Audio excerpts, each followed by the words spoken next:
I am Father Dion, the Post-Catholic Chaplain of the Headquarters and Headquarters Support Group of the Philippine Army. And this is Salita ng Diyos, ang ating gabay. Today is Thursday, June 26, 2025, of the 12th week in Ordinary Time. Today's Gospel reminds us that a strong house stands firm because it rests upon a solid foundation. The same applies to life, especially as a soldier, a parent, or a member of a community. The foundation that can weather any storm is built by listening to the Word of God and putting it into practice.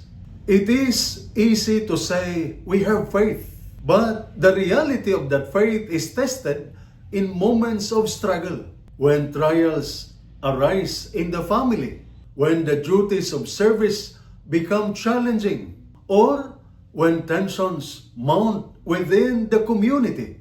Yet, when we stand firm upon God's truth and live by His teaching, no matter how strong the winds, rains, or floods may be, we will not be shaken.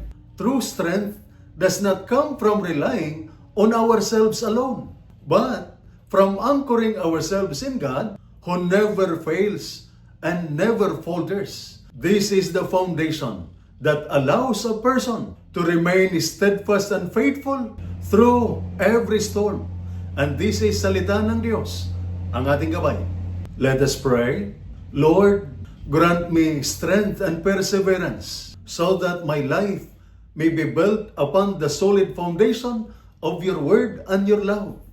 Guide me to make decisions rooted in your truth, so that no matter the trials and challenges that arise in my family, in service, or in the community, I can stand firm and faithful, knowing that you are my rock and refuge.